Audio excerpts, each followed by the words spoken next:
Hello. Hola. Buenas tardes. Good afternoon.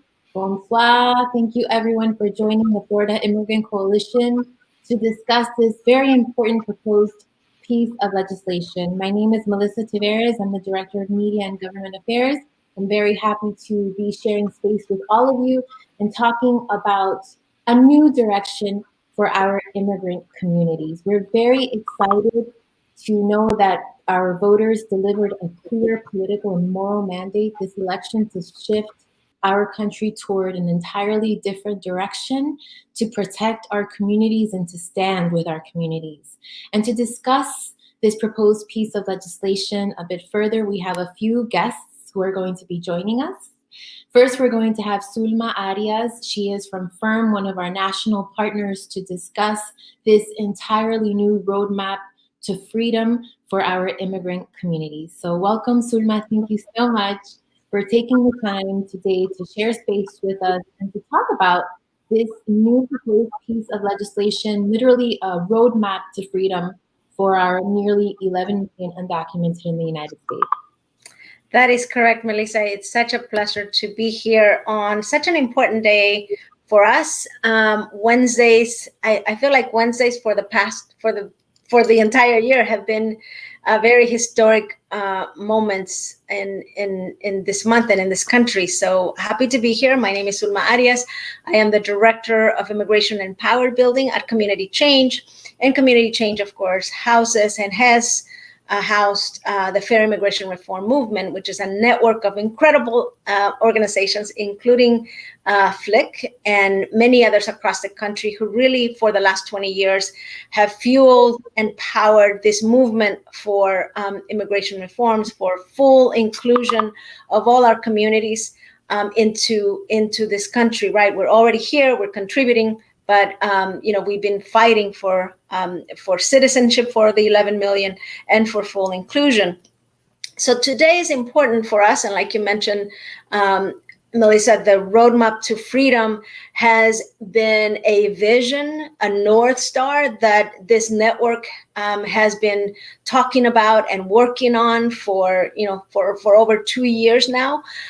We came together as communities and leaders from across the country over 2 years ago, the same like we did 20 years ago, and thought, like, what are the principles that we want, not only in a citizenship for 11 million, because we know that, and we know that this is the year that we're going to get that, and we're going to fight for it, just like we've been fighting for the 20 years.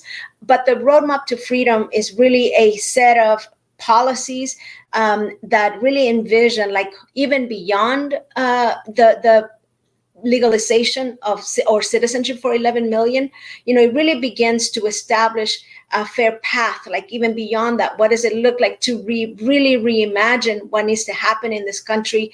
How do we disentangle from the criminal and deportation systems? Because we know that even after we're able to have citizenship for 11 million, we're still going to have to figure out, how do we deal with future flows? How do we no longer in this country criminalize the need for us and our families to come to this country? We should not be a criminal act, right? Just like myself, like I came over 30 years ago from El Salvador, and was caught at the border, had to be separated from my niece and nephew, and that should not be the case. So as we look at the future and as we envision the kind of country that we want and the kind of system that we want, the roadmap to freedom begins to re-envision that. And so it's an exciting day for us because we have partners all across the country today talking about it.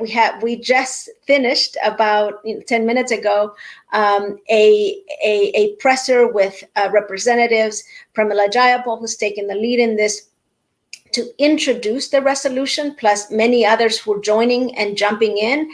So we're so thrilled and so moved by this movement, right? That really begins to create that it's going to be an incredible year for us, for our movement.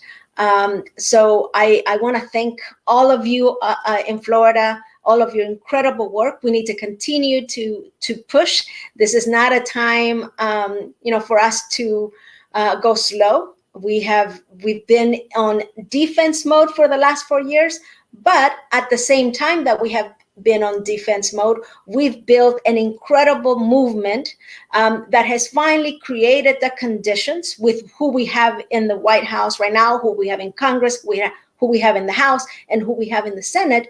We especially women of color and Black women all across the country, have led the change that we need for this moment now. Now it's time for us to continue to fight to really finally deliver the change that we need for our communities, for our 11 million undocumented immigrants who are contributing to this country, who at this very moment under a pandemic are really moving us forward. Our own people who have mostly been affected. A lot of us have lost loved ones, continue to see our loved ones go out to the streets to really keep this country going, and who we call our essential workers. Those of us and those people who are essential workers, who a lot of them look like us, need to be at this moment recognized, need to be protected. They need to be given citizenship. So that is what we're asking for in this moment. And this is what we're driving for. So thank you, Melissa, and thank you to Flick and to the entire community and leaders in Florida who are fighting. This is our moment. This is what we fought for. This is what we worked for. So let's do it. It's our time. It's our moment. Let's get everything we deserve. And just a very brief follow-up question, Sulma. What do we need to do? What are the immediate next steps we need to see in order for this vision to materialize? So at this moment, we're doing two things. So while you hear a lot of talk about what Congress is getting ready to do, the most important thing that we should be doing at this moment is two things. We need citizenship for everybody, the 11 million.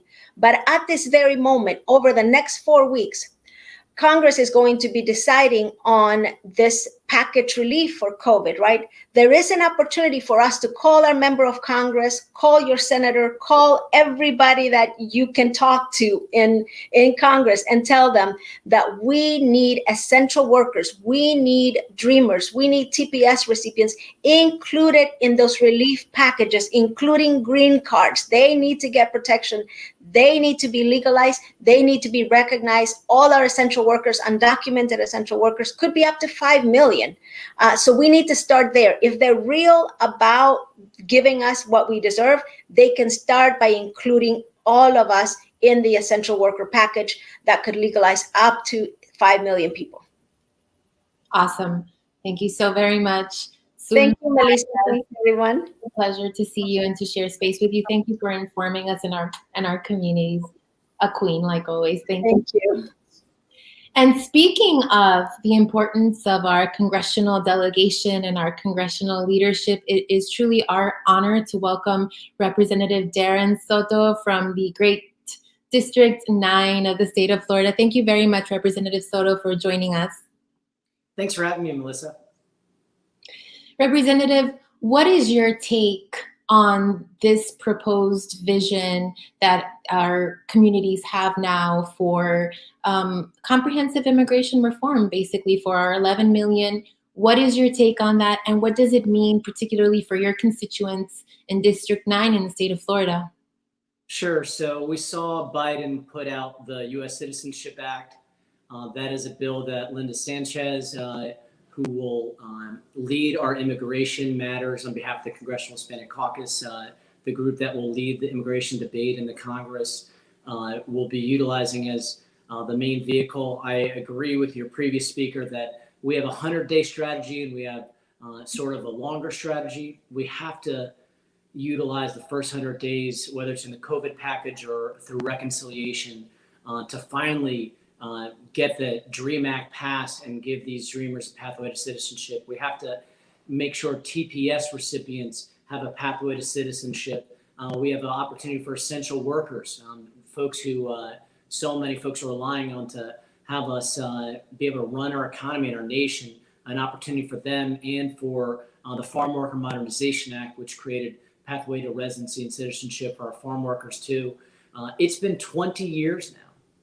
20 years since the DREAM Act was filed, and every year it failed. So that weighs heavily on us right now. We cannot fail. We cannot fail, and we cannot waste this opportunity on overreaching and then getting nothing. And so that's what really is weighing on our hearts right now, is what we can get in the first 100 days, knowing that's when things are red hot and our best chance to get the most folks to be able to have a pathway to citizenship forward. And what can get through the Senate, what can we go through reconciliation for? And you still need all the senators, the Democratic senators, to vote for it, even with reconciliation.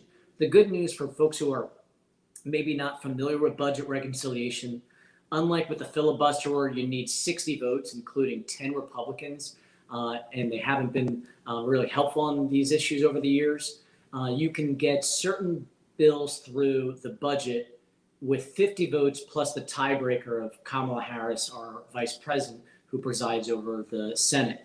But it has to be a bill that either raises revenue, reduces the debt, or reduces the deficit. And the beauty is immigration reform does that. We're bringing more folks back into the tax system and who are going to be paying their Social Security, Medicare, and Medicaid, and their federal income tax. They're going to be citizens wanting to do that. And so it's a revenue enhancement as we bring more of these hardworking folks out of the shadows. So that's why, whether it's the COVID package or whether it's through budget reconciliation, this is really queued up. And how much we could get while still getting this done in the first 100 days is really the top of mind for us right now. Right. And Congressman, what are you hearing from your constituents on the ground? What were you hearing prior to this administration entering? What are you hearing now? And what are your goals for your constituents? Sure. So we have several different groups that are substantially affected by immigration in the district. First off, we have a large group of farm workers, particularly in Polk County and in South Osceola County. So the Farm Worker Modernization Act, obviously huge for them. Many of them have been here 10, 20, 30 years. And many of them have children too as well, who are now citizens and they'd like to stay here. We have a lot of dreamers, a lot of young people who came from the Caribbean, Central and South America, who right now they're going to school. Some of them are doctors or lawyers. And when I was in the state legislature, I passed the bill, the DREAM Act, attorney bill that allows dreamers to be eligible to become attorneys. Many of them have gone on to be huge immigration champions. We have a lot of temporary protective status holders in the district and in the state, whether it's from El Salvador or Guatemala, whether it's from Haiti. Huge, we're talking about tens of thousands of folks who've been here. Some of them have been here as long as 20 years. We need to have a pathway to citizenship. They are Floridians and they're Americans at this point. We just need the law to catch up. So that'll be another huge area where we get a lot of concern about. As you may know, I was the sponsor of the Venezuela TPS bill that passed the House last term. We saw at the very end, in a kind of cowardly manner, President Trump finally granted DED on the last day to Venezuelans. That's not as strong as TPS, but it does give them some ability to avoid deportation. We know down in Venezuela, there's nearly a civil war with the dictator Maduro there, killing his own people and starving folks. So we have over 200,000 Venezuelans in the United States, who many of whom are in Florida, escaping that regime. So, and then finally, we even have military spouses who've been deported, like Alejandro Juarez, whose husband Timo fought in the Iraq War as a combat veteran, came back here to Davenport, Florida, and they deported her. It's unbelievable. So my Protect Patriot Spouses Act, along with my Venezuela TPS Act, are two bills I personally brought to the House and I'm working on. But these are going to be rolled into the larger bills we're working on that we're really excited about. Linda Sanchez, a longtime member from California, Latina, who will be really leading the negotiations for the caucus along with the Biden administration. And now is the time, finally, after 20 years of so many of these bills languishing, to get these passed into law. Yes, so many moving sort of proposals, so many moving parts and so many moving pieces of legislation. Representative, are there any, you mentioned the TPS for Venezuelans that you proposed, so beneficial and critical for our communities here in Florida, but do you have any other sort of priorities, legislative priorities that you're focusing on? So in addition to all the immigration priorities that I talked about, obviously COVID is the biggest issue right now, and it has affected communities of color, particularly the Hispanic community and African American and Black Caribbean communities, um, greater than other communities. So, one of the first things we have to do is drastically increase the vaccine production. We saw President Joe Biden sign 10 executive orders, including utilizing the fullest extent the Defense Production Act to increase vaccine manufacturing and the supplies needed. We're going to have central vaccine centers as we ramp up here in Florida, from beyond seniors to first responders and younger, healthier folks. It's going to need a huge effort. So we'll have FEMA and the National Guard helping us on that. We also need another coronavirus relief package. Housing issues are huge, especially in the Hispanic community. Some folks lost their jobs, many of them working at the parks because tourism hasn't been as good lately. There's food insecurity right now. And so we passed that package in December that provided more housing relief, more food relief for Second Harvest, which provides a lot of the food banks in the area. Our local governments will be distributing the housing funds for a lot of Latinos who have small businesses. We're very entrepreneurial people. So Paycheck Protection Program loans that are forgivable if you spend more than 60% on employees. But that's going to run out. So we really need to get this package done, not only increasing vaccine production and distribution, but relief in housing, food, small businesses, and so many of these other areas. We're going to need another package by the end of February, early March. So that's a lot of what we're working on right now. We don't get back to normal, more people will die and get sick until we get this done. Thank you so much. Thank you very much, Representative Soto. Any final closing thoughts? Just that this is the time to do so many things we wanted to do for 20 years. I started my comments by talking about how the DREAM Act was first filed in 2000 by Roybal Allard, who's one of our longer serving members in the Congressional Hispanic Caucus. We cannot waste this opportunity and get nothing again. We saw that in 2008 to 2010. And so we're going to be doing everything possible to help out with as many of these reforms, from pathways to citizenship for farm workers, TPS, Dreamers, possibly even DAPA and other groups. But we have to deliver at the end of the day something before the end of this 100 days, because that's when will starts to fade in the Senate.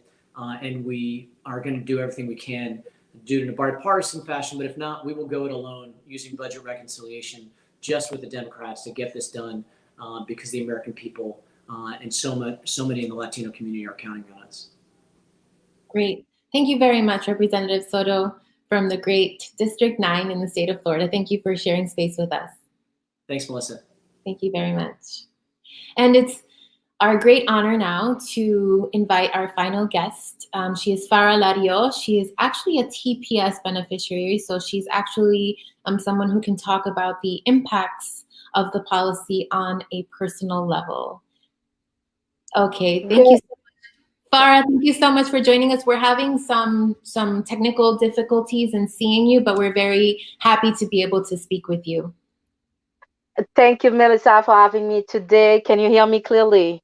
I can hear you very well. Thank you, Farah. Thank you for joining us. Thank you very much, dear, for this opportunity. And I want to apologize for this technical issue. I don't know, for some reason, my browser doesn't allow the camera, and I tried everything that I know. So, but I think the message, the viewers and listeners will get the message anyway. Awesome. Thank you, Farah. Tell me your initial reactions to this, first of all, new day. We have an entirely new opportunity as an immigrant community. We're facing numerous moving pieces of legislation, but in essence, we're focused on providing a permanency for the 11 million strong in the country. What is your reaction as a TPS holder to hear that there is a possible road to freedom coming up? Relief, and I'm very excited because I am happy to see that the Biden and Harris administration, that they are respecting their campaign promise, and they are working very fast and diligently to resolve some of the issues while we as TPS recipient, DACA recipient, and so many constituents, we have worked to make sure that Biden won this election. So it is very important for us to, and we are very excited, myself particularly, and I think along with other TPS and DACA recipients, to see that we are not left out, and then we see things moving forward very fast. So it's a new day for us, like you said, and we election is over, but we know that this is now the time to work with our the different organization and the elected officials, the Congress, to finally see the light and everything become reality. What has it been for you on a personal level, Farah, to experience so much, I guess, like insecurity or so much instability in terms of what was going to happen with TPS holders? What was that experience like for you? Lack of sleep, a lot of stress. It's like I was leaving, but I wasn't leaving because I don't know. There was a lot of insecurity. I don't know what if we're gonna fight, if we're gonna win the fight, what would be the future for us. So there was a lot of questions and no response. I can tell you this this fear and this uncertainty didn't start only in 2017 when the Trump administration decided to end TPS. It started years ago when back in 2007, due to complication in my petition for permanent residency that was applied by my husband at that time, there was a complication in the case. So at some point, they withdraw the petition, and I couldn't renew my driver license. So I am an entrepreneur, and I have this company. It's a communication company focused on the Asian market that I started back in Haiti in 2002. So I was flourishing at some point, coming here to leave the American.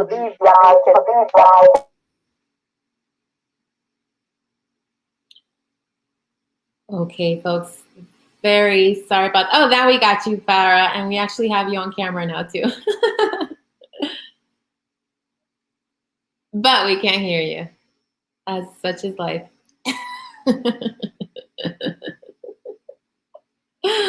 That's okay, folks. Let's just give Farah a minute to fix her audio. We can see you now, Farah, but unfortunately, we can't hear you. But thank you so much, Farah Lario, a great ally and member of Florida Immigrant Coalition and also a TPS beneficiary. Thank you so much for sharing space with us briefly and for telling us a little bit about your story and the impact that this proposed piece of legislation, the U.S. Citizenship Act of 2021, and this roadmap to freedom, this resolution, what it would mean to our communities, to our immigrant communities, and particularly to TPS beneficiaries.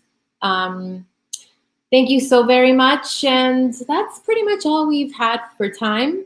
We do want to have a follow-up to this town hall next week, so please tune in. We'll let you know very soon when it will be taking place. We want to have a follow-up conversation to keep our communities informed and to really just keep abreast on the different proposed pieces of legislations moving that really do impact our immigrant communities. We're thrilled, we're excited. There are new opportunities. There is a new day, but as Sulma mentioned in the beginning of our town hall, we do need to count on our congressional delegation, and we need to count on our senators to move these proposed pieces of legislation and protect our people, protect the folks who are such an intricate and important part of our country.